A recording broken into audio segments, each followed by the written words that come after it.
Beliau berkata, "Kuntu ma'a Rasulillah sallallahu alaihi wasallam faja'ahu rajulun minal ansar fasallama 'ala an-nabi sallallahu alaihi wasallam thumma qala."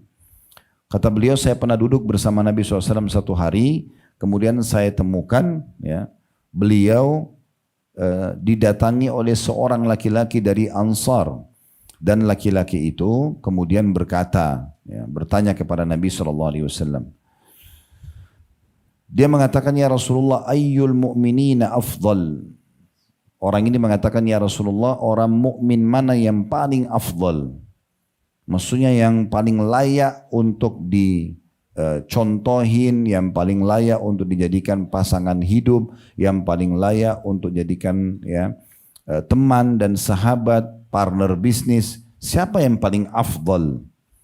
Maka Nabi SAW mengatakan ahsanuhum khuluqa, orang mukmin yang paling baik akhlaknya, tutur katanya santun, tatapan matanya syahdu, ya kita lihat bahasa tubuhnya selalu ramah, sopan, tidak suka menyalahkan orang, tidak suka ceritain keburukan orang. Itu orang mukmin yang paling afdal, yang paling layak untuk menjadi teman, pasangan hidup, partner bisnis, ya dicontohi. Semua itu adalah orang yang paling baik akhlaknya. Salah satu cirinya, Bapak Ibu sekalian, kita kalau sedang ngobrol dengan seseorang, baru kenal misalnya, kita sudah langsung bisa menilai. Kalau awal saja kita ketemu dengan dia udah menceritain tentang keburukan suaminya, atau keburukan istrinya, atau misalnya tentang keburukan tetangganya. Intinya dia cerita tentang keburukan. Maka orang ini tidak layak, tidak punya akhlak. Bagaimana bisa dia menceritakan tentang keburukan pasangan hidupnya pada orang yang baru dia kenal? Bagaimana dia bisa menceritakan tentang kenakalan atau menurut dia tanda kutip nakal anaknya kepada orang yang baru dia kenal? Bagaimana dia bisa mengeluhkan tentang orang tuanya kepada orang yang baru dia kenal? Atau partner bisnisnya, atau pegawainya, atau atasannya kepada orang yang baru dia kenal? Berarti jelas orang ini akhlaknya tidak baik. Tidak layak untuk dijadikan sebagai teman. Ya.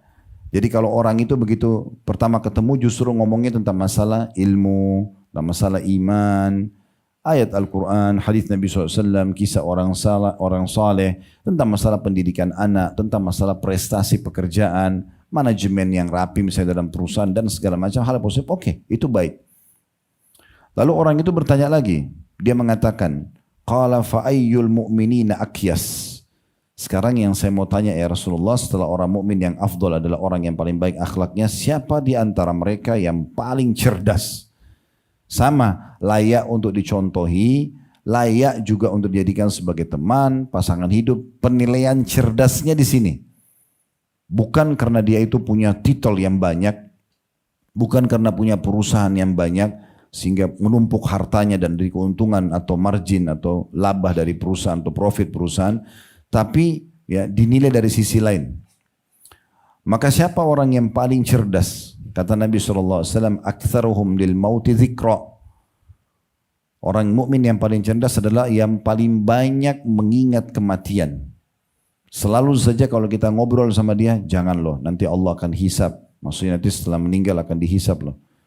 Kerjakan ini yuk, supaya nanti kita menambah timbangan amal kita. Selalu ada saja hubungan pembicaraan dia, baik suami istri, baik teman sama teman, orang tua sama anak, selalu berbicara tentang masalah apa yang akan dihadapi pada saat orang meninggal dunia.